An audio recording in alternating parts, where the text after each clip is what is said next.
This episode is supported by Merrill. With a dedicated Merrill advisor, you get a personalized plan for your financial goals. And when plans change, Merrill's with you every step of the way. Go to ml.com/bullish to learn more. Merrill, a Bank of America company. What would you like the power to do? Investing involves risk. Merrill Lynch, Pierce, Fenner & Smith Incorporated, registered broker-dealer. Registered investment advisor. Member SIPC. As you've probably heard by now, we've teamed up with BetMGM this season. We'll be using BetMGM lines to make all of our picks, and we'll have special offers for our listeners each week. If you haven't signed up for BetMGM yet, use bonus code The Athletic, and you'll get a 1-year subscription to The Athletic, plus up to a $1,500 first bet offer on your first wager with BetMGM. Here's how it works. Download the BetMGM app and sign up using bonus code The Athletic. Make your first deposit of at least $10. Place your first bet on any game and claim your voucher for a 1-year subscription to The Athletic.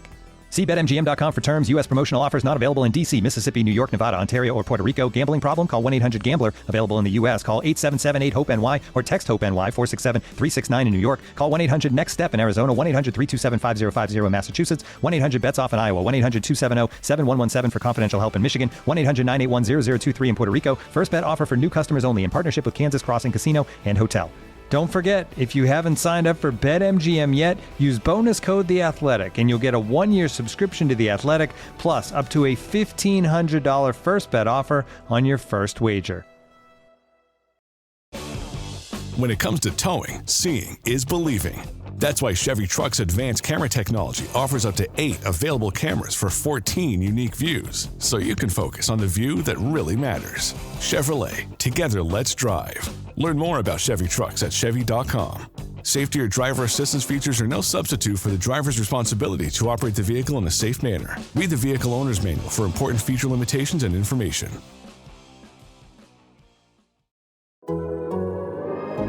The Athletic.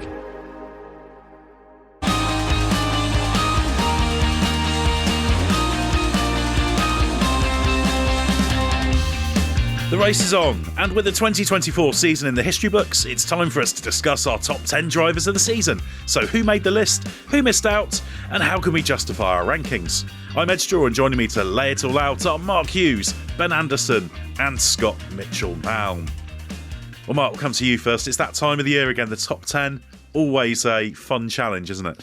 Yeah, and it's one of those things you can never be right on because it's never absolutely definable, is it? There's always room in that in the bit between the car and the driver for objectivity to only be able to take you so far.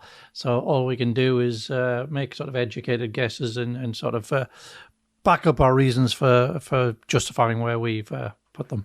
Yeah, that's always the challenge. And Ben, obviously you're never knowingly right about things, so you're ideal for this assignment. Yeah, guessing exactly where I sit in my sweet spot. So I'm looking forward to this. And Scott, obviously a big challenge to do the top 10, but it's quite fun, isn't it? No, I'm taking a Mohammed Ben Sulayem approach to this. Everything I say is going to be correct, and you're all wrong if you try and doubt what I say. Well, if you fire us, you'll have to do it on your own. Yeah, but no, because I'll just replace you with less experience, but in my words, definitely better podcast personnel. And it won't matter if the podcast suffers and everybody else thinks that the podcast suffers. Is that by statute? Yeah, I'll sneak the changes through via an e-vote rather than actually doing it up front. Excellent. The FIA get everywhere these days. There won't be too much FIA chat in this podcast, at least hopefully not. But we're going to go through our top 10. But before we get into the actual top 10, we'll start off by picking out some of the near misses who didn't make it. Ben, do you want to chat about one who didn't quite make it to the top 10 for you? Yes. Well, our process now is very much to rank every driver, isn't it? Because we do rankings and kind of every different medium that we put an outlet on. So you have to kind of consider the bit below the 10. And to get into the 10, that last bit's always a bit of a crapshoot. There were multiple guys competing.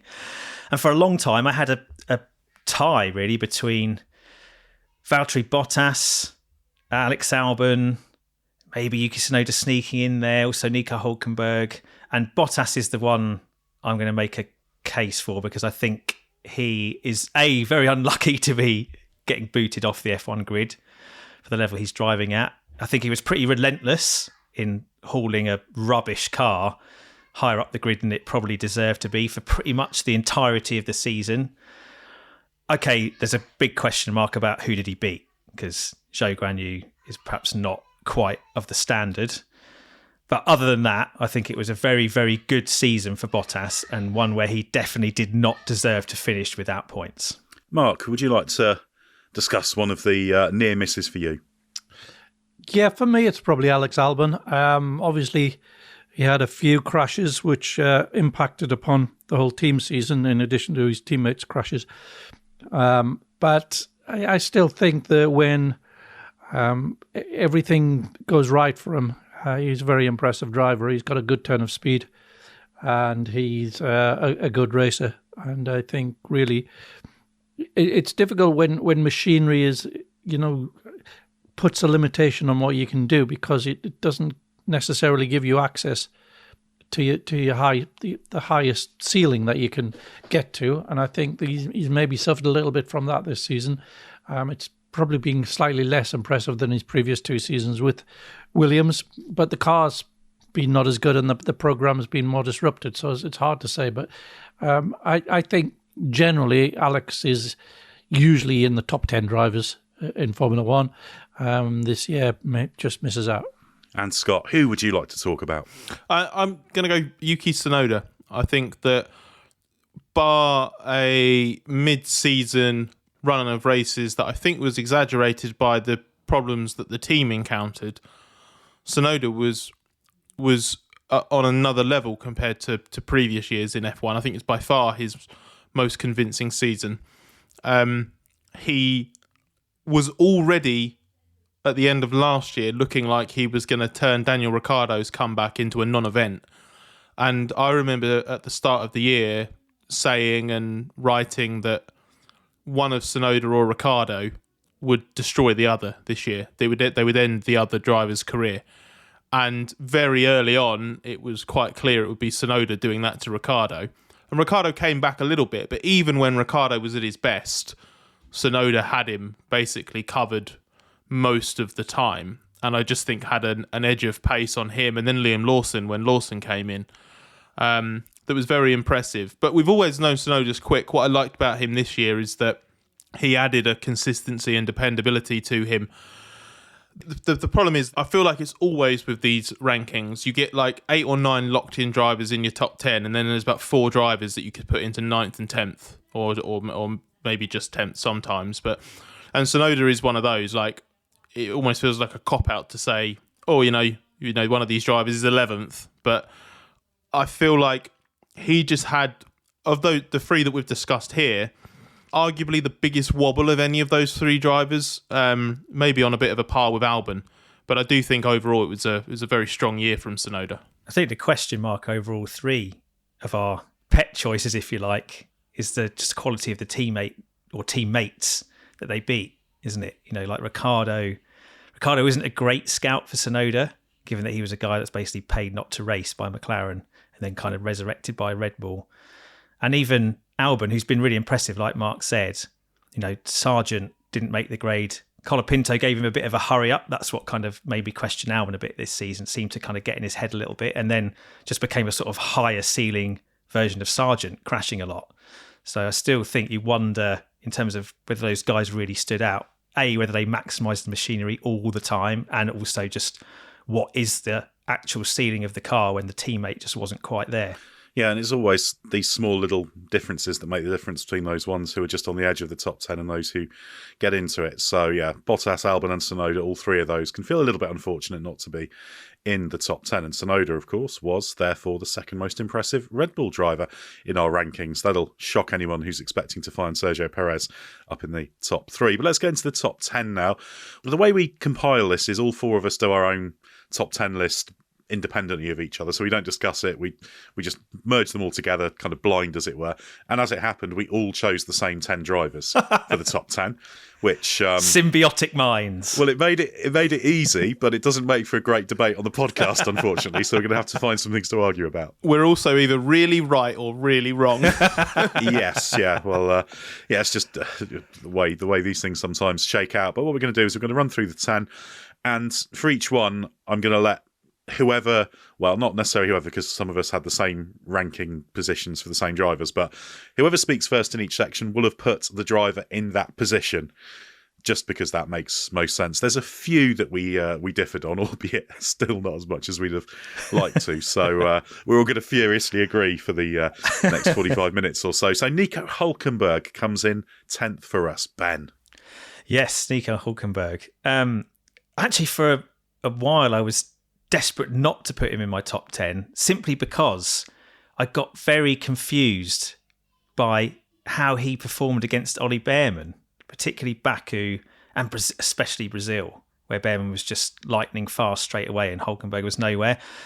And then Kevin Magnussen, who'd been basically, apart from getting in trouble with the FIA a lot, pretty much anonymous through most of the season, started coming right back at him. And like Hulkenberg was absolutely nailed in the top 10 for me for ages, actually quite far up, until these kind of late curveballs. And he was dropping right out for me until then. He sort of seemed to gather himself, and through the kind of Vegas, Qatar, I know was a difficult weekend, but I think the underlying performance was still there. And then Abu Dhabi, he kind of pulled it back. And I was like, oh yeah, the Nico Hulkenberg from the start of the season, who was making the difference in the midfield battle, making a real difference for Haas in that tight fight, was back for all to see. And that rescued him and scraped him back into my top 10 ahead of the others we discussed earlier. It was with Hulkenberg's season, when you review it, there's a little bit of recency bias giveth and recency bias taketh away, because there was a run of races where, as Ben explains, you sort of think, well, hang on a second, has Hulkenberg all he's been cracked up to be this year? And then you judge it on Abu Dhabi and you go, he's brilliant. This Hulkenberg's amazing.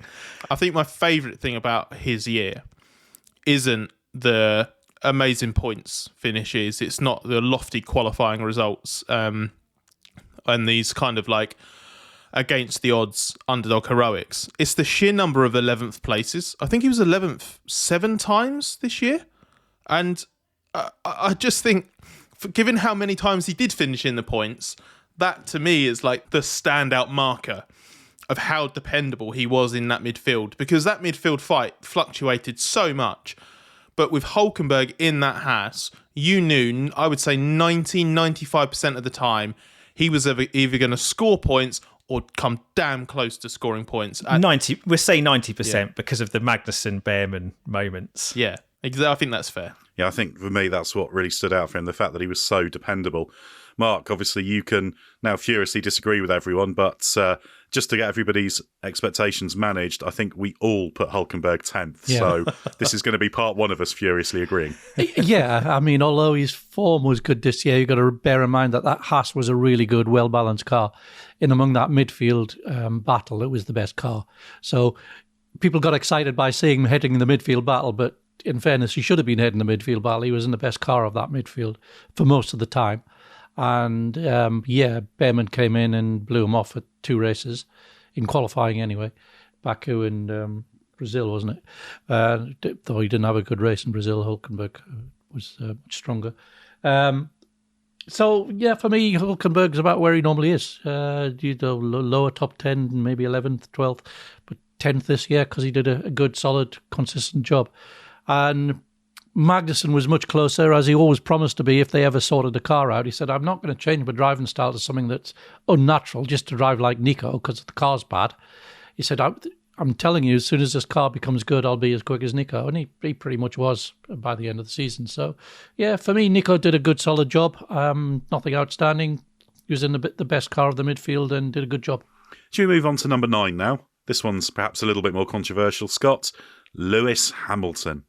Yeah, it feels odd putting him so low in a list. I feel like this is a good point to stress the caveat that we are not ranking the drivers in terms of what we consider their overall current ability to be on the grid. Although some people might say that Hamilton is about where he should be on that, because obviously there's a very strong narrative that, you know, he's past his peak now and only on the decline. I just think when you look at this season, it basically it's got the 2 victories, one of which he was going to win, got gazumped by his own team and teammate effectively, and then got the win back because George Russell got disqualified. But he got 2 wins. He had a couple of really strong late flourishes, that race drive in Las Vegas and the recovery in Abu Dhabi, which I think capped just a really... I actually think Abu Dhabi was probably a top 3 Hamilton weekend of the year. It's just, in terms of his performance, it's just amusing that also included a Q1 exit in the most bizarre circumstances. But basically, with what Lewis had this year, and this is basically the reason he's so low in the ranking, is a level of inconsistency that I don't think we've ever seen from him, including 2011, when that season where he went and properly off the rails, basically, in terms of his erraticness, getting involved in incidents and whatnot. Because by and large, the Sundays are still there. He's still very strong in Grand Prix trim. But there were also still a few races this year where sort of the head went a little bit. He was a bit distracted. He just seemed not up for it. And I know that the Mercedes exit obviously played into that. Brazil's a great example. You know, he came away from that weekend and he admitted he didn't want to come back after Brazil for those final races. So there were enough peaks this year to not, you know, disrespect or discredit him entirely. But it's hard to put him above the other drivers that are ahead of him on this list, because I feel like they more consistently got the most out of their machinery. Mark, you put Lewis Hamilton higher, a mighty 1 place higher, in 8th. But obviously this is comfortably the lowest he's ever cropped up in one of these lists. Certainly when you've done them, it's the lowest he's been when I've done them, and probably that's the case for all of us. Yeah, for sure. It's been his weakest season, and we could do an episode all of its own about why this is, and analysing the way these cars don't dovetail very well with the way he drives, and the way that the flexi front wing development really, really hurt him. It improved the car relative to everyone else, but it increased the gap between Russell and him, because where Hamilton has traditionally taken lap time out of everyone else has been in the initial loading up of the car, braking very late, turning in relatively early, getting it all rotated very, very quickly without a time-consuming slide, very precise. The car needs to pitch and dive to be able to do that in order to be able to get time on others. And these cars generically don't, but they especially don't when you've got a flexi front wing, because you can run it even lower then, so there's even less pitch and dive. So that's been the underlying physical problem that he's had. But at the same time, I think he's not dug down deep to understand it. He's in his final season. He's looking forward to Ferrari, and I don't think he's been able to dig as deeply as he has done in the past. And that's really sort of that combination. You couldn't justify putting him any higher, I think, than some very good drivers ahead of him. He's at his peak. He was still great. He's Spa, Silverstone, Vegas, Abu Dhabi, all absolute comparable with Hamilton at his best, but overall, no, it's far too patchy a season. Yeah, I guess to play devil's advocate, Ben, you could say that when he was happier with the car, the old Hamilton was there, and there were some great moments in Silverstone, and I guess the highlight, but in your opinion, not enough? Yeah, there was a point at which he could have been significantly higher, because the race performances through the first sort of half, 2/3 of the season were just about compensating for the qualifying weakness, and there was a chance he could have finished ahead of Russell in the championship. But even that kind of fell away as Russell got stronger for the reasons Mark's outlined.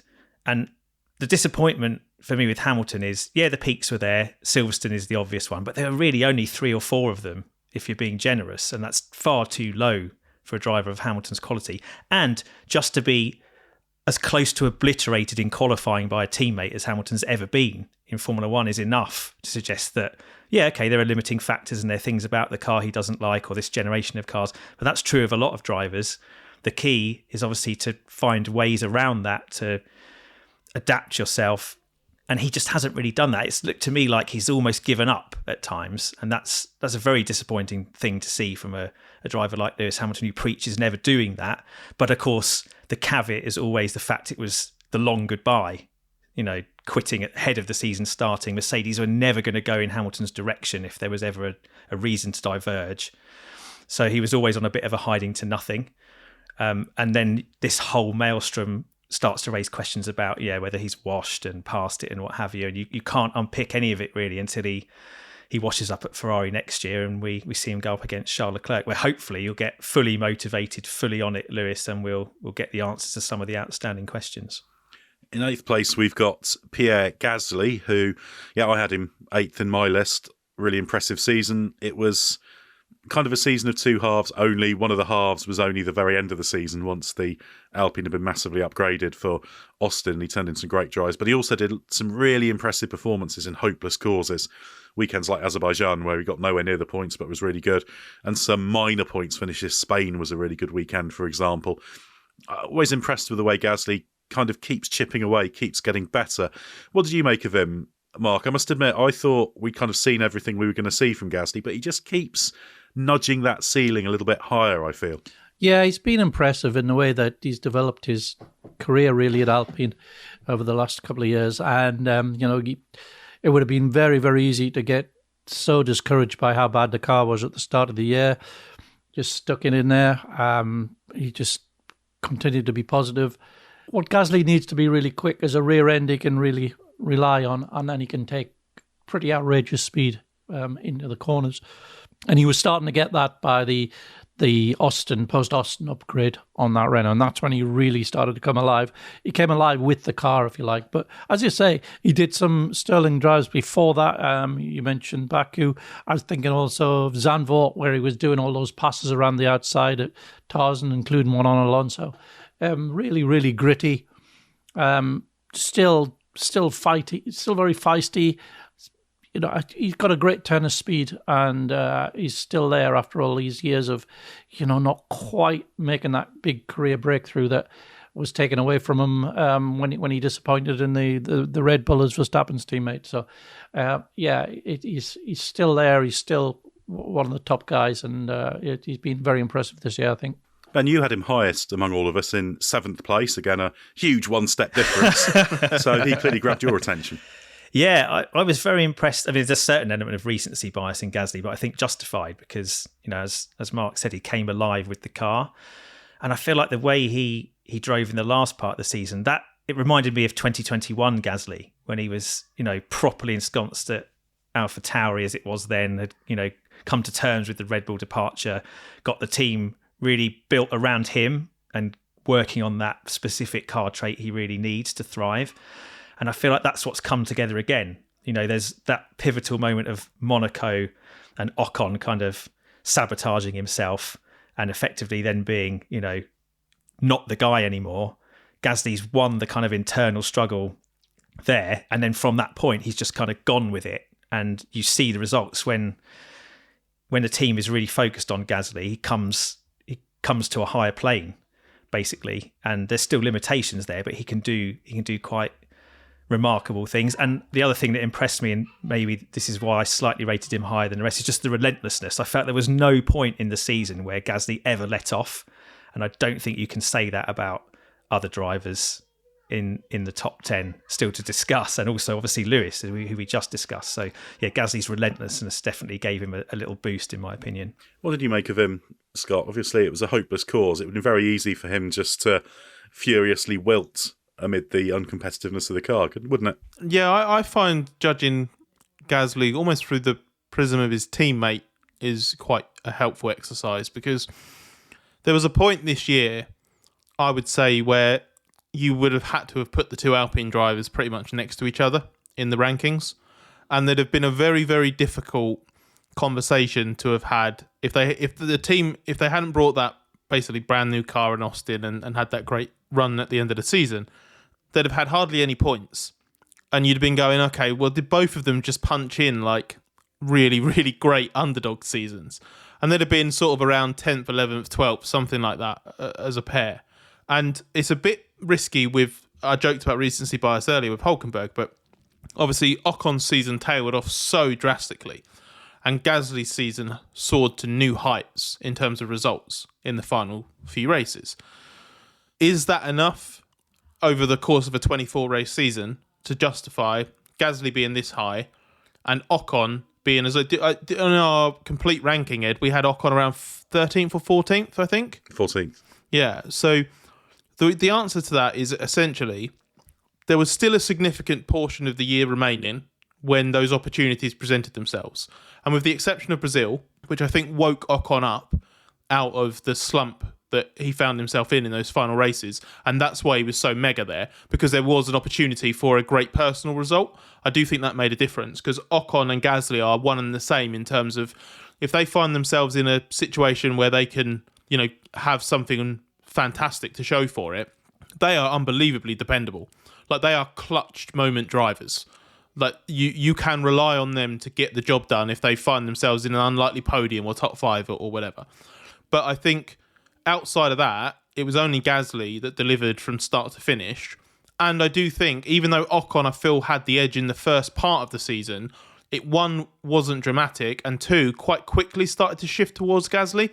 It was just only in the final sort of third of the year that became a much more pronounced advantage on Gasly's side. So I would say when you look at the two Alpine teammates and work out, right, okay, what's that gap about? It's basically that Gasly was right, and I think this sort of supports Ben's point, Gasly was right at the top end of what a midfield driver can be and do for most of the season. Ocon was at exactly that same level at his best in 24, but just had too many times where he was also way too far short of it. And then you end up basically on either side of the top midfield driver divide. Yeah, to try and avoid too much recency bias, I always have a look at my average rankings for phases of the season. And Gasly was coming out better in the averages in the first half of the season as well. Not by a monstrous margin, but that kind of supports what you were saying.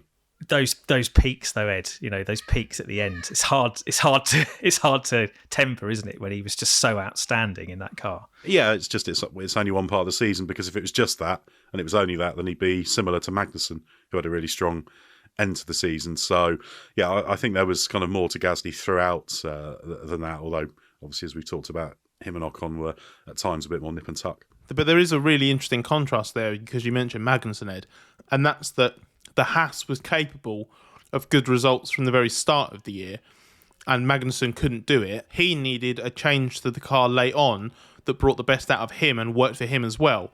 Whereas with the Alpine, you definitely couldn't accuse Gasly of not getting as that car should have been getting in the first half of the year. So I think if you'd had Gasly, and I'm not saying that this was your process, but just as you made the point there, Ed, if you'd had Gasly at like 11th or 12th in your rankings, or 10th, 11th, 12th in your rankings, right up until like race 17, race 18, and then Alpine finally produce a good car, and all of a sudden he's putting in those results, those performances, and you said, well, that nudges it for me, because you can't always do a complete extrapolation, but it just shows he has been getting the most out of this car, because suddenly the car comes alive and his results are massive. So for me, it's slightly different. It's not quite recency bias in the same way as the Magnussen stuff is. The Magnussen thing was a very specific turnaround for him, wasn't it?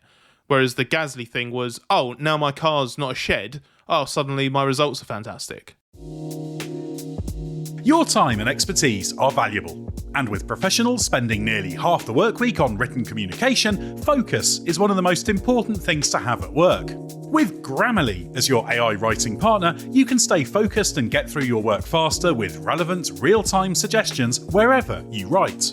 As a journalist and podcast host, I'm constantly writing and rewriting copy and drawing up scripts. It's part of the job, and Grammarly helps make it faster. It's got some really cool features like tone suggestions to help you strike the right balance between direct and friendly in work emails. Plus, Grammarly has a ton of other great features like advanced spelling, grammar, punctuation, and conciseness suggestions to ensure your writing is professional, mistake-free, and clear. And best of all, Grammarly works across 500,000 apps and websites, allowing you to work smarter, not longer. For 15 years, Grammarly has helped professionals do more with their writing. So what are you waiting for? Get more done with Grammarly. Download Grammarly for free at grammarly.com/podcast. That's grammarly.com/podcast. This episode is supported by Merrill. With a dedicated Merrill advisor, you get a personalized plan for your financial goals. And when plans change, Merrill's with you every step of the way. Go to ml.com/bullish to learn more. Merrill, a Bank of America company. What would you like the power to do? Investing involves risk. Merrill Lynch, Pierce, Fenner & Smith Incorporated, registered broker-dealer. Registered investment advisor. Member SIPC. This episode is brought to you by Disney Plus. Game on, because ESPN Plus content is available on Disney Plus. You can watch your favorites from Disney Plus, Hulu, and ESPN Plus together like never before. With ESPN Plus, unwrap a full day of NBA action on Christmas Day. Tip off the festivities with the Spurs and Knicks, followed by the Mavs and Timberwolves. Then a clash between the Lakers and Warriors, followed by the 76ers and Celtics. And finally, the Nuggets face off against the Suns, all streaming December 25th. Then with Hulu, watch the terrifying sci-fi thriller Alien Romulus, where a group of young space colonizers come face to face with the ultimate horror. And on Disney Plus, follow the adventures of 4 kids across the galaxy as they meet unlikely allies and enemies in Star Wars: Skeleton Crew, starring Jude Law. All of these and more now streaming and available with a bundle subscription. Visit disneyplus.com for details. Terms apply. Before we get on to number 7, just a quick reminder to everyone that we've got 2 live shows in January. Conway Hall in London on Thursday, January the 16th, and the Old Rep Theatre in Birmingham on Friday, January 17th. So whether you want to go along yourself or you want to get someone a Christmas present who likes the podcast, be a slightly odd Christmas present if they didn't listen to the podcast, but you never know. If they like F1, they'll probably enjoy it. So, yeah, that's there and available, £25 per ticket. Scott, have you got your song and dance routine worked out yet? I thought you were going to ask if I got my ticket. I do. I thought you wouldn't let me join if I didn't have one. So, just in case. I don't... Song. You can mock me for song and dance all you like. It's actually just I thought the podcast was meant to be just a 3-hour interpretive one-man show, so I have kind of gone down those lines. Is that not what I was meant to do? Mime.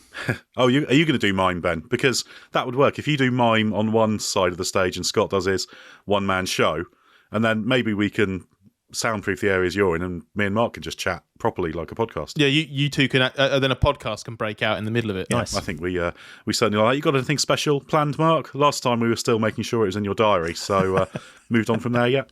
Yeah, I'm aware that there is a podcast or 2, one in London, one in Birmingham. Yeah, I'll probably turn up, and I'll talk. Excellent. Now, what better proposition is that? We will turn up.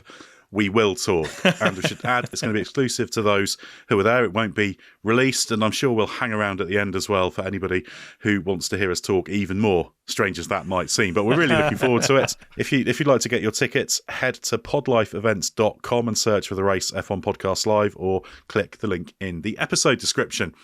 Right, number 7, Scott. Oscar Piastri. Probably a bit lower, maybe, than we'd have thought a few months ago.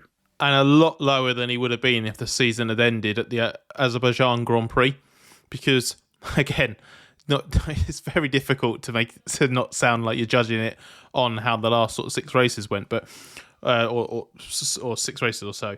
But it's a 24 race season, and if you're basically really impressive for the majority of it and then tail off, that does count against you. And I think so. There are kind of 2 things I would say with Piastri.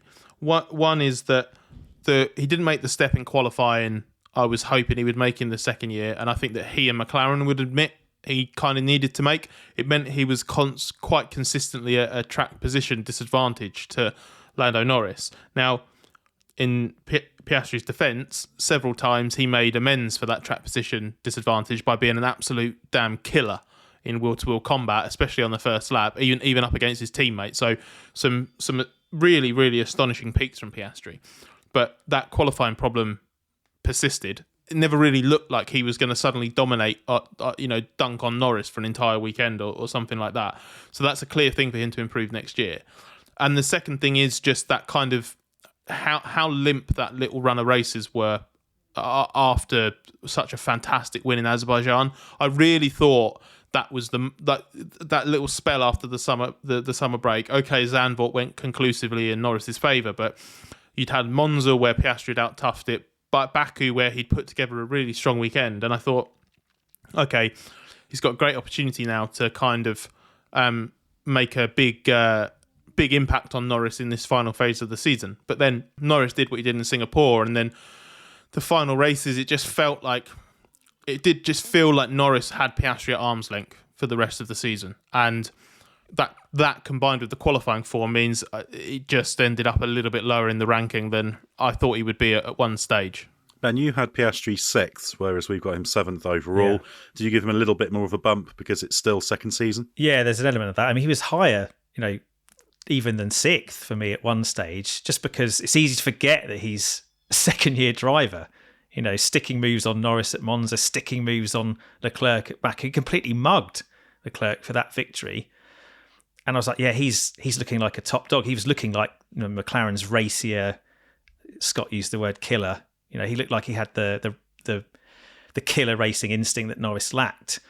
But then, once the sort of pressure of we're getting behind you and changing the papaya rules, Lando phase of the season was done and the championship was kind of slipping away realistically, Norris kind of went up a gear. But I think he also went up a gear because of Piastri. He could probably feel Piastri getting a little bit too close and needed to take a step. So Piastri's kind of doing the job that he's there to do for McLaren.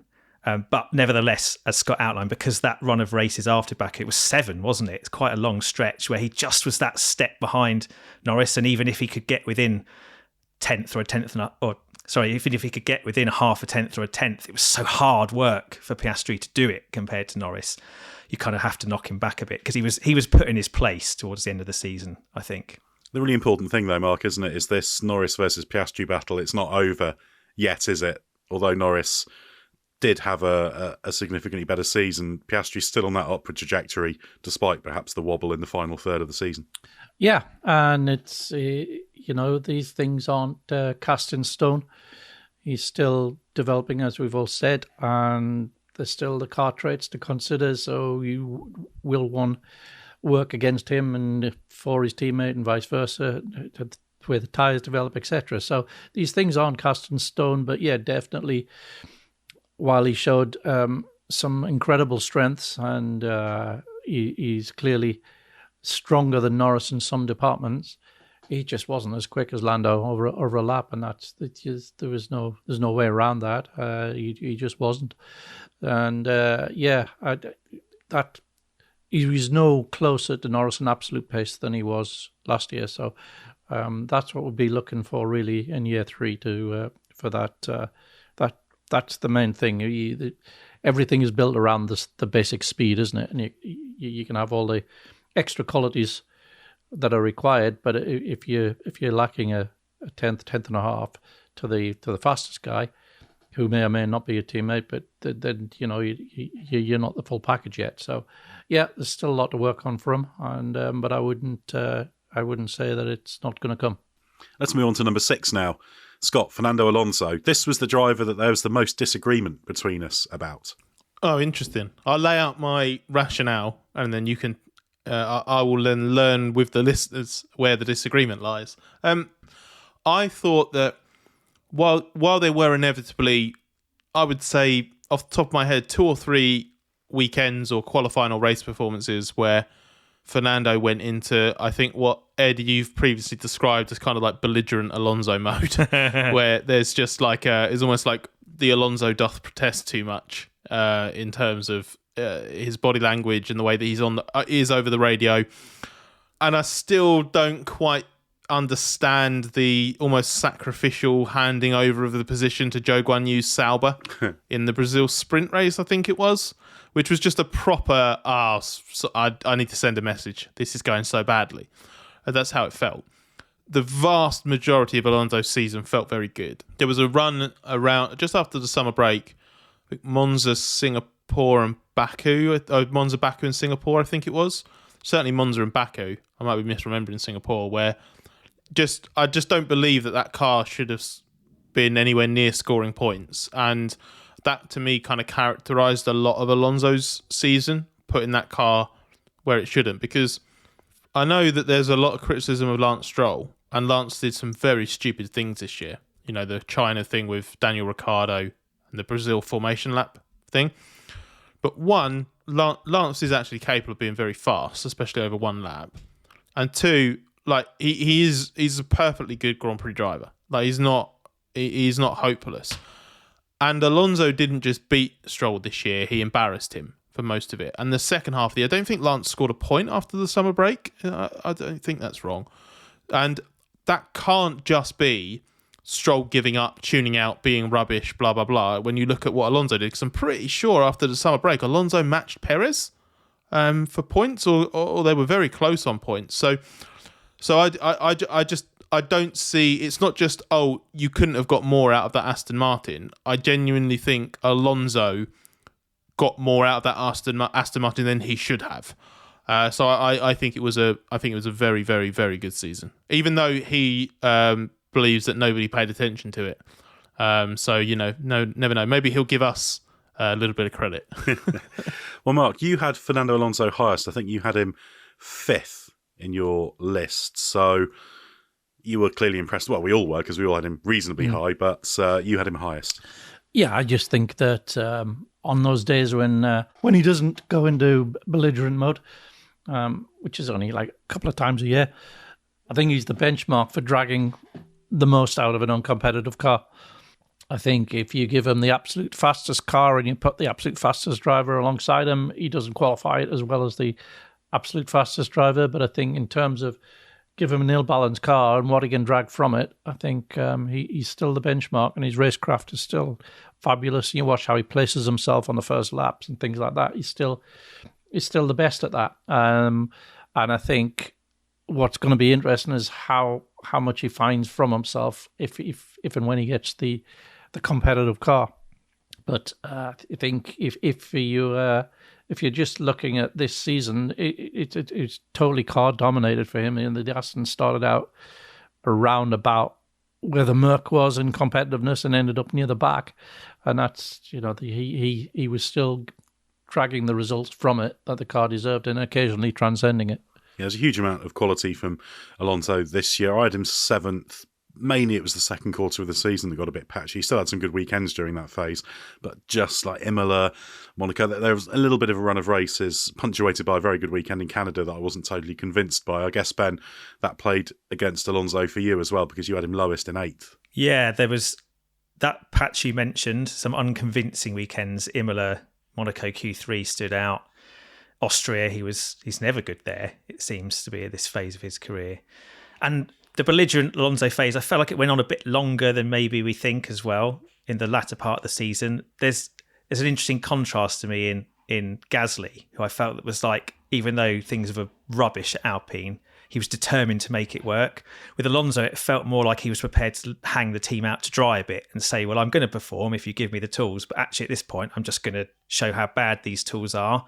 And that was a little bit disappointing. It wasn't quite the same level of like Lewis Hamilton checking out I've really done, but there did feel like a phase of the season where Alonso really just couldn't be bothered.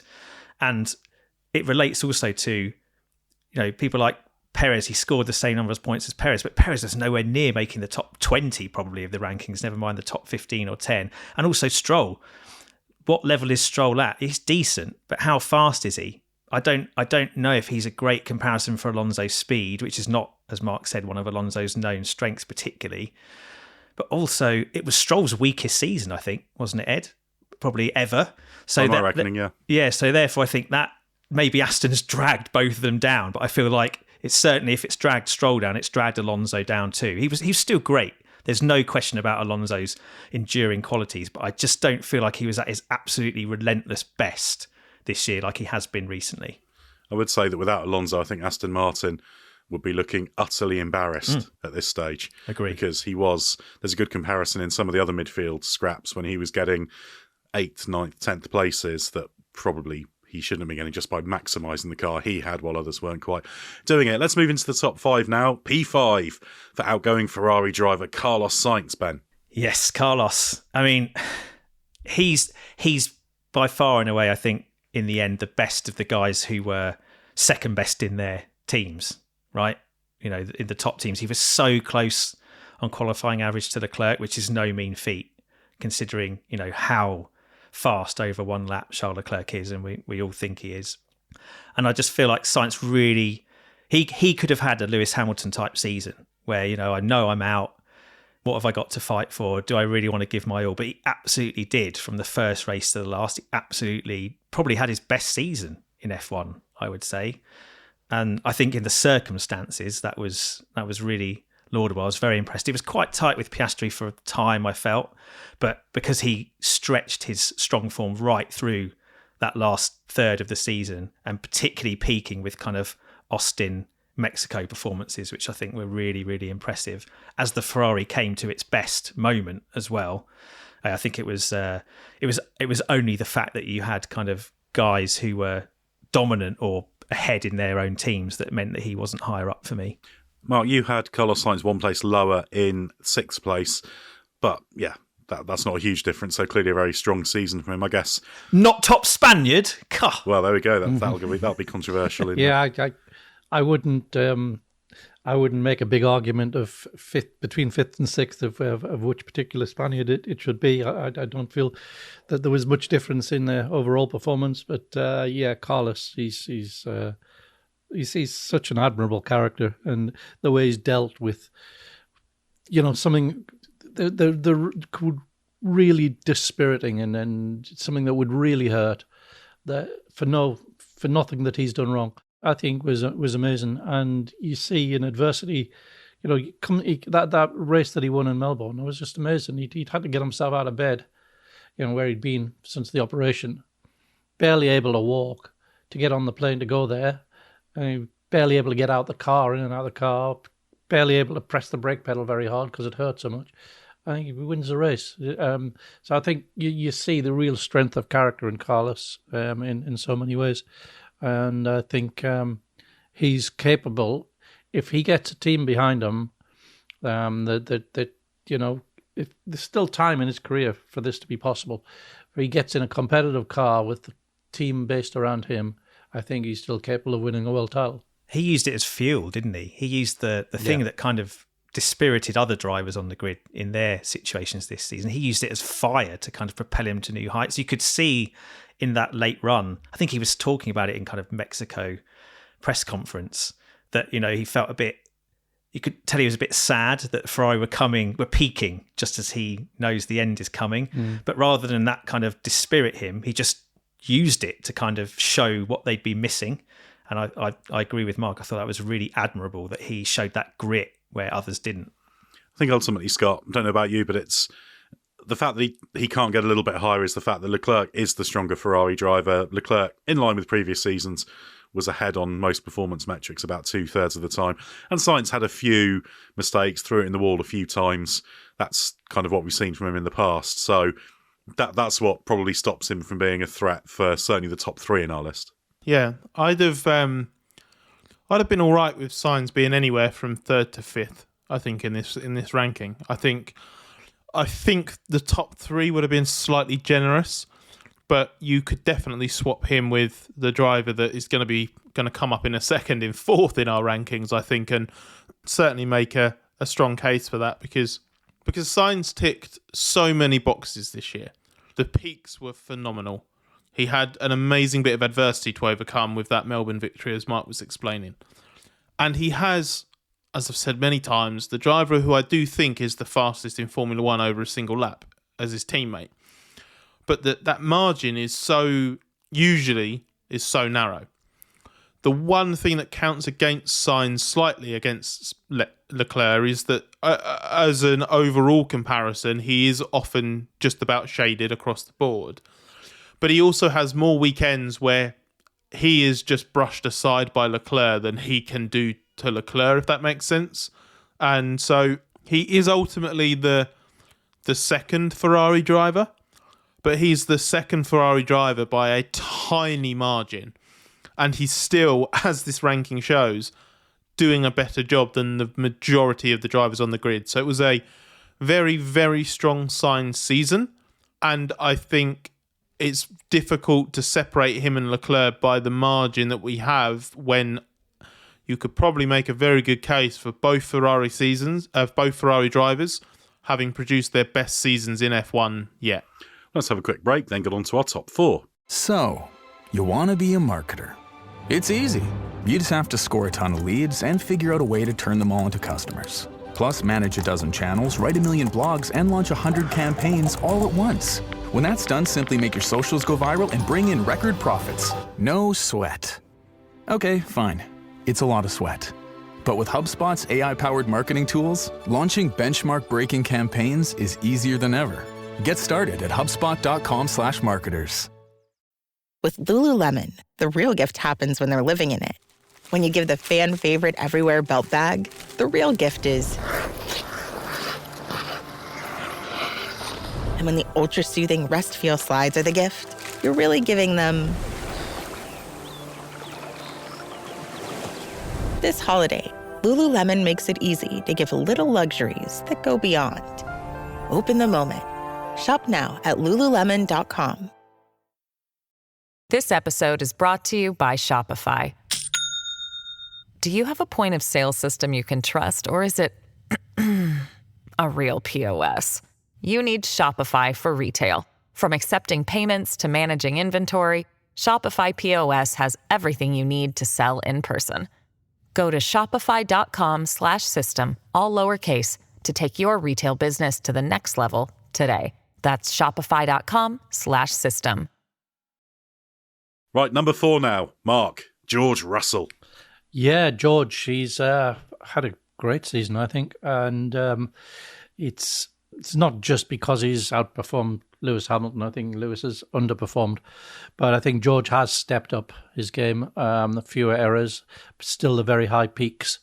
And when the car has been good, he's gone with it. And he's absolutely flying at the end of the season, apart from in Abu Dhabi, where he just couldn't get the thing to work. But he did look like he was preparing to step up into that role of team leader. He seems very confident, happy to go wheel to wheel with anyone, as he pointed out to us with his comments about Max Verstappen. I think he's going to be formidable if Mercedes give him the car next year. And yeah, he's, I don't think it wasn't. You could make a case for him as higher than that even, but I settled on where I've put him. So terrific season, very impressive.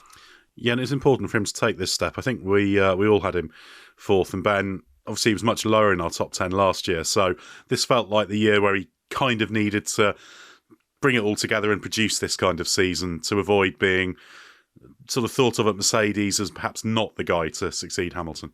Yeah, absolutely. I mean, I perhaps have been guilty of underrating him during this phase when he's obviously been up against one of the greatest Formula One drivers that we've ever seen. But yeah, there was this danger of him kind of maybe falling into the Sainz bracket of being so close to the top bracket, but maybe not quite there. And yes, okay, it's hard to unpick completely when Lewis has had such a bad season, as we've discussed.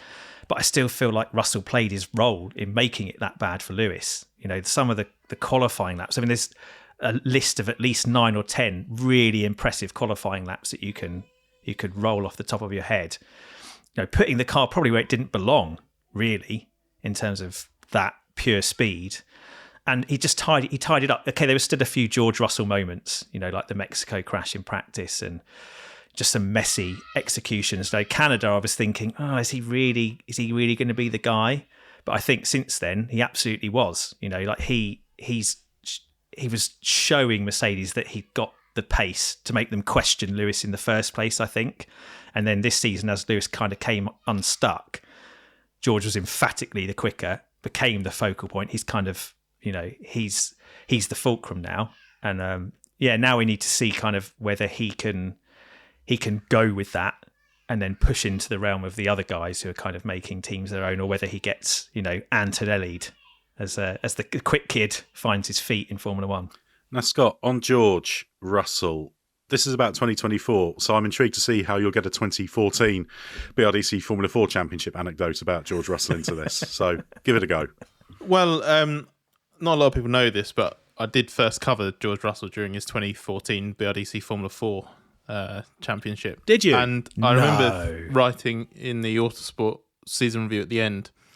By 2024, he will establish himself as one of the 4 best drivers in Formula One and put in a great season alongside an outgoing Lewis Hamilton who's moving to Ferrari. So what a bit of foresight that was, by the way. Definitely nobody checked that. Definitely right. Better than your Aston Martin, Alpine, Fernando Alonso driver market predictions, certainly. Yes, very much so. More predictions to come in the live show in January, each more ridiculous than the last. No, I think the jokes aside, the thing that happened in Abu Dhabi when he decided, I'm going to make sure that my position on Verstappen is made crystal clear, and I need to control the way my perspective is shared on this. I'm not going to back down. I want to make sure I am heard. That is genuinely something that I saw a decade ago. But the level that he's at now, I think, all kind of what linked to what Ben was saying, the performance he's put in this year is right at the upper end of what I was hoping Russell would do at Mercedes. Because until we get to next year and we see how Lewis does at Ferrari, there will just be that little bit of a question mark of how much did Lewis check out? How much had Mercedes pressed the big red button to screw Hamilton over? How much of it is this generation of car just doesn't suit Lewis? Is he just done at the end of his career? All of this, blah, blah, blah. And obviously, Russell going up against Antonelli will help answer the other side of that, which is how good's Russell been. But I just don't... There's just so little you can fault about this year. The 2 main concerns I had about Russell going into 24, one was race management and how he looks after the tyres and avoids getting carried away, and sort of the ability to cope with certain pressured situations when there is an opportunity to try and grab a win here. Don't get carried away and screw up, put it in the wall for no reason. And I do feel like that improved through the year. It was not a perfect year for those 2 things, but there was definitely steps in the right direction. There were still cases where he got it wrong. Canada was a race, I think, that he and Mercedes could have won. I think he was slipping away a little bit out of, like, Silverstone, for example, he retired, but I feel like Hamilton was getting the edge in that Grand Prix anyway. But you also had weekends like Vegas, qualifying in the Vegas race, where you're just like, that's a world-class performance from Russell. So it was another step to the level of driver that he and Mercedes think he can be. And it was, it was his most convincing Mercedes season so far. And the win at Spa that never was a really, really good drive as well. Let's move on into the top 3 now. Ben, Lando Norris, the championship challenger who never was. Yeah, no, he wasn't quite, was he? Even though we were desperate to believe it for a while. Yeah, very impressive from Lando. I mean, it was close for me whether he was number 2 rather than 3, but I just feel like he had just a little bit too much trouble with Piastri. Just was a little bit too untidy with some of his racing and a little bit slow on the uptake with Max, etc. I mean, he did learn fast, and I think he finished the season really strongly. He kind of, for me, did that whole Nico Rosberg thing against Lewis Hamilton of, finally lost the championship, and now I'm going to use the last part of the season to kind of sort myself out for the next part of the season. And if, 2015 into 16 is a good omen for Rosberg, then maybe it will be for Norris. So yeah, I thought he was really impressive, but I just feel like he didn't have quite as clean a season or as relentless a season as, say, Charles Leclerc in the Ferrari. I don't feel like he won races against the odds in the way that Leclerc did at times. I feel like when everything came together for McLaren and Norris, he was mighty. Zandvoort, Singapore, Abu Dhabi, right at the end, resisting the Ferraris to win the Constructors' Championship for McLaren. But there are also weekends where he just felt like, second-year drivers showing him the way, and he just needs to be that little bit more relentless, I think, to take the final step and be considered in the absolute upper echelon. Mark, I see Lando Norris as a driver who, just in terms of the toolkit of driving, has got absolutely everything to be kind of number 1 in this list, but it's the other stuff, isn't it, that just needs to chip away at to move higher than 3rd. Still very, very good, but just that little step that still needs to come. Yeah, the basic speed I think is phenomenal, and I think there were qualifying laps this year that were better than Verstappen's, on the same event, and I think he made the difference between which of them was on pole because he did a better lap. I think that happened at Barcelona. I think he did a better lap to be on pole. I think his way with the car is so beautifully coordinated, and he can just pull out the lap and just dig into himself and pull out the lap in a really, really impressive way. I think he's so quick over a single lap. He's very good at putting a race together, but there are still weaknesses in his game, as you say, and he's the way he raced Verstappen, you know what you're going to get going up against Verstappen. I thought he was a bit naive sometimes in that, and as Ben says, yes, he did develop that, but I was surprised he was so naive so far into his career and knowing Verstappen so well. And he just seemed to, struggle a little bit with the mental strength that someone like Piastri's got or Verstappen has got. He has to sort of, keep refocusing himself and gathering himself back up to put himself in a better mental place. So I think this is something that is you can work on, and I think there's no reason to suppose he won't become the full package. But I think this season he just showed his incredible speed in a car that was often the best. And so it's been a thrilling season for him. But a few little scratch marks on it. Scott, was there ever a point where you thought about Norris being higher or lower than third? We all had him third. It was fairly clear for me, but there might be people listening to this. I see this on social media that, he just completely squandered a great opportunity. What's he even doing in the top three? And others might say, well, he took the fight to Verstappen. Why isn't he second? There was a point where I thought that he was nailed on for one of the top two places. And then about 3/4 of the way through the season, kind of basically in anticipation of doing exactly what we're doing now, I actually took a much closer look at another driver's year. And I'm only saying that to avoid spoilers, even though there's not really much left to spoil, given that we're into the top why three. Why don't you go straight into it? Because I was going to go to you with this first. So Charles Leclerc is second, so this might allow you to discuss more freely. Yeah, so I looked at Leclerc's season in more detail, and when you balance those two drivers up, the number of opportunities that Norris had to do better versus Leclerc is simply greater. And it's not like Norris missed half of his chances or anything like that. There's nothing really catastrophic about Norris's season, with the exception of the yellow flag blunder in Las Vegas, which is a small mistake that carried a huge penalty. Qatar, you mean? But Qatar, sorry. What did I say? Vegas. Yes, sorry. It all merges into one at this stage of the year. Yeah, it does. It does. I was very wary of not saying Brazil because I had his Brazil restart mistake in mind as I was talking. I was like, don't say Brazil, Vegas. Ah, crap. What an idiot. So, yes, but it's and he even said this at the time, to be fair, Norris, that mistake in Qatar is one that drivers just don't make. You should not make that. You shouldn't miss a yellow. So anyway, that had the single biggest swing, I think, of anything Norris did, apart from the clash with Verstappen in Austria, in terms of the points he should have scored, the result he should have had versus what he did. The rest of it is just like second places that should have been wins. That kind of thing. There were a few too many of those, and he wasn't entirely responsible for that. McLaren played a part too, but this felt like Norris's slightly nose-bloodying year, getting used to what the reality of being at the front in F1's like, because it was his first out-and-out year at the front in Formula One. Whereas Leclerc's year, I felt, had the kind of poise and quality and just finesse in places of someone who is so used to just, I've got a car that's capable of getting this, I'll go and get this.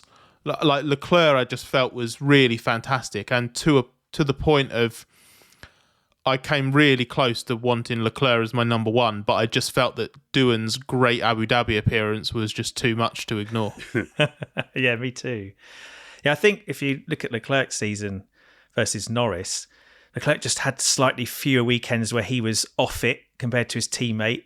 compared to Norris. Wasn't as scruffy. Didn't really let any races slip through his fingers, with the exception of Baku, where I think he was mugged by Piastri. I think he should have seen that coming and he lost a win there. But other than that, I don't really feel like Leclerc let any races kind of get away from him through his own fault. And then there were some races where he made stuff happen. Like Monza, I feel like is the typical example of Leclerc winning a race that he probably shouldn't win, but he just brute forces it, takes advantage of the McLaren kind of tiptoeing around each other and tripping over each other, and just that ability also to kind of deal with the front limitation that he's magic at, and Lewis Hamilton can be magic at too, actually, that Norris hasn't quite sorted out. I think Norris got somewhere with it in Vegas. I remember Andrea Stella saying, oh yeah, we figured out a few things in the final stint and there's some weaknesses in the car there too that aren't helping. But he'd actually said the day before that Norris has a particular problem when it's front limited with his driving, and that held him back in Monza. He hasn't quite twigged a few small things that will help him kind of just be that much more all-round relentless, and maybe it's partly a function of just Leclerc running at the front a bit more than Norris has. But yeah, I feel like they're close, but overall I think Leclerc's just had that slightly more complete season than Norris. Yeah, he's a bit tougher, isn't he? He's a bit more seasoned, and still just fabulously fast. And he's quite a bit Lando-like in the way he analyses his weakness. He's quite frank about saying, when it's low downforce, I can't drive the car as fast as Carlos. I can't. And so, but other than that, I think there's no real weakness in Charles's game at all.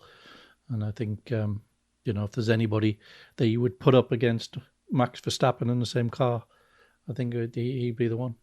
I think the other point I'd make about Leclerc compared to Norris is there are times where I worry that Norris might be just a really, really luxury, high quality version of a Valtteri Bottas type. Like, put it on pole, super, super fast in qualifying, amazing actual just raw ability and work ethic and finesse and understanding of the craft. And if he's on pole and he leads from the front, he can obliterate anybody on his day. That's where I fear Norris might be, because there's the other elements sometimes, like the robustness on the first lap, the wheel-to-wheel stuff, the fact that sometimes I just worry he plays a little bit too nice. And I might be completely out on this, but one of the theories I kind of have for that is, and this isn't a 2014 BRD CF4 story, but it is a 2015 British Formula 4 story. I remember Norris's MSA Formula title winning season, where the way that format worked, it was 3 races for each event. And I think it was qualifying set the grid for races 1 and 3, and race 2 was a reverse grid. And the way that Carlin and Norris ran that season was they made sure that, because of the way they had to use the tyres, they made sure that they had the good tyres for qualifying race 1 and race 3. So he would basically nail quali, start at the front for races 1 and 3, and then dominate from the front in races 1 and 3, or run at the front. And then race 2 would just be a get what you can in the reverse grid with the sort of the older of the two sets. And I just wonder if, because obviously that a lot of this stuff is baked in from karting and you go through. I do wonder if that sort of means that there is sort of something in Norris's makeup where it is like lead from the front, your actual pace and leading from the front is where you excel. And that is where the vast majority of your work will be done if you're in a front running car. But you're just like not quite there with the level on the level some drivers are at when you're got to get your elbows out or you're up against it slightly. Whereas Leclerc, for example, you look at the Monza win and the performance in Austin, and I just think, how many other drivers could do that? And I think the list is extremely, extremely short. So I feel like we saw the very best of Leclerc this year, and I feel like we also saw the very best of Lando at times, and then some other times where he realises, to his credit, I've still got a bit of work to do to get properly on the level of people like, well, Verstappen in particular. Yeah, I think the key question for next year is how much of the lessons of this year can he really build into being a more formidable driver next year. But number one, Mark, no surprises, was Max Verstappen. No, not Jack Doohan. Max Verstappen. I don't know about you, Mark, but I'm not sure any other driver would have been able to keep the championship lead so comfortable in the circumstances that Verstappen faced. Yeah, that's exactly right. I think, he had a machinery advantage for the first, 5 races, and won 4 of them and retired from the other one. And that he just was able to use that in a very shrewd way. And even as Red Bull lost the way on the car development through the middle part of the season, the middle to latter part, he was still, maximising what was possible from it. And then as they sort of made a mini recovery post Monza, Monza was a bit of a watershed moment in that they realised, yeah, right, we know why it's not been responding to development now. And they were at least able to partially fix that over the next couple of races. Then he came alive again, and then you just needed a little bit of rain, and then there he was delivering a masterclass in Brazil. And just an extraordinary level of performance, filled with the usual controversy, or a very cynical way of racing Norris in Austin and particularly Mexico, which he didn't need to do, but that's how he's programmed. And I'm not sort of same as Schumacher, right? Yeah, I'm not forgiving him for that, but actually more I'd say more cynical than Schumacher. Schumacher's things tended to be moments of competitive panic, reacting. Yeah, these are premeditated, aren't they? These are premeditated, yeah, and I think that's worse. But that's just the flaw in the diamond, really. He's just an all-time great, and there's no getting away from that. To play devil's advocate, you could say he had a few more errors than last year this year, but I guess, Ben, that's just a function of he had a much, much, much, much more difficult season, didn't he? He was much more often in amongst people and trying to just will that car to places that perhaps it didn't want to go. Yeah, and even if you microanalyze, there's not really too many weekends where he made a genuine mess of things. I mean, Monaco Q3 was a mistake. His Hungary race was terrible. The one where they basically said he stayed up too late sim racing, was a bit tired and ratty, and started to just moan about how bad the car was. Monza Q3 wasn't great, and obviously his Baku weekend, they got lost on the setup at the key moment, didn't they? And he had a bad one, but that was it. Like the rest of the time, I'm forgiving Abu Dhabi because the championship was done, and he's allowed to have his kind of Lewis Hamilton party mode checkout bit once he's finally got probably one of the most brilliant defensively driven championships ever in Formula One. Managing to get it over the line when you've had barely the 3rd or 4th fastest car for much of the season. You said, Ed, I think it was Canada time, that we probably would, that win was seeing the best of Max Verstappen winning a race where actually either Mercedes or McLaren could and should have won it and didn't. And we would see throughout this season, as Red Bull were reeled in, more of that opportunism of Max Verstappen and that relentlessness. And I think we did. He's the one. You can look at the top 4 in our list and say, well, on one lap speed, they were all exceptional, much of a muchness, depending on whether, the car's there and they're feeling it and what have you. But in terms of the execution relentlessly over the 24 races, he remains the tidiest and the most streetwise and the most on top of all the elements that are going on, the dynamics that are shifting around him. What I'm so fascinated about with that is that top 4 are all from the different 4 teams, and the fight that sets up for next year, if those cars are level, is fascinating, because I agree that I do actually agree on all those points about Max, but we did also see his great fallibility this year in those uniquely high-pressured things are going away from me situation that he doesn't always handle the best, and his championship situation allowed him to handle it the way that he wants to, which is basically be aggressive to the point of, I don't care if we clash, I don't care if I get a penalty, I don't care if you go off, I don't care if I go off, because he's got that control. I don't think he'll have that luxury next year. I'd be stunned if Max has a 60-point lead to defend at any point in 2025.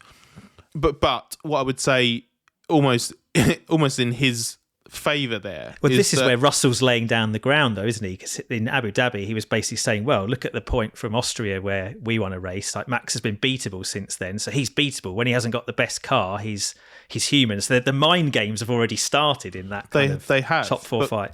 But what I was going to say, sort of on in sort of Max's defence almost in that situation is he still found ways to win. He was beatable, but he still beat everybody else. Yeah. So even at his most fragile, his most vulnerable, individually and from a team perspective, he still wiped the floor with everybody over the course of 2024 from start to finish. And it's irrelevant whether a Red Bull will have the advantage they have in the first 6 races of 25, because they had that this year. Max cashed in. He was then absolutely astonishingly good from that point onwards, with the odd temper tantrum or whatever you want to call it, like that point. But Red Bull were very good, I think, at pulling Max back from the brink within that.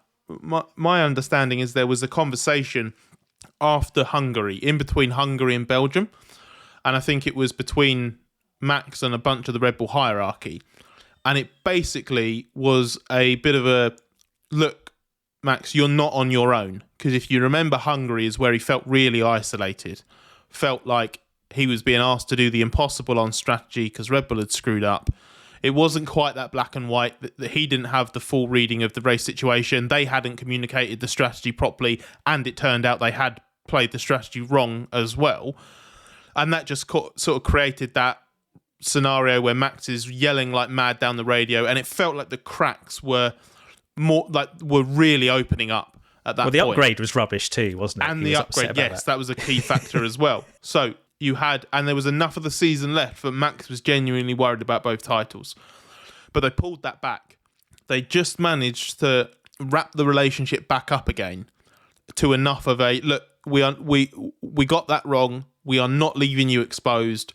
We are there with you. And the way that Christian Horner put it to me when I interviewed him about this, said the message was, your pain is our pain.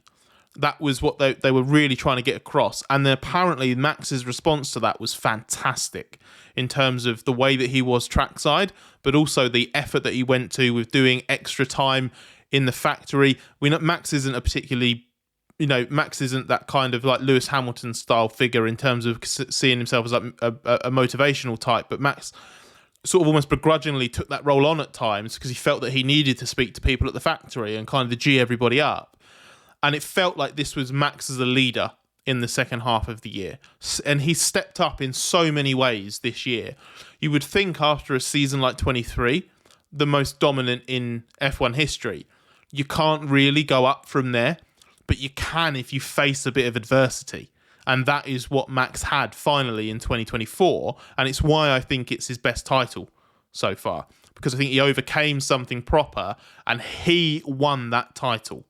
Whereas in 22 and 23, you can say, well, he should have. Red Bull won that title because it produced by far the best car. But this was a proper Max championship. Yeah, absolutely. And yeah, it just adds to the legend, to the greatness that Max Verstappen has built up, that it's a different kind of title. You could probably say he's had 3 different title type wins now across his 4 championships, so ticking every single box. Well, thanks very much, Ben, Scott and Mark, for your contributions to our top 10. Not perhaps as many arguments as we'd like, but hopefully an interesting look back at the season. If you'd like to let us know what you think, if you're in the Members Club, let us know on Patreon or comments via the website, and we will see how wrong you think we are. Remember, we've got the live show if you'd like to come along to either of those, in London on January the 16th and Birmingham on January the 17th. Click the link in the episode description. But for now, even though it's the winter, we're going to keep on talking, so stay with us for everything you need to know from the world of Formula One.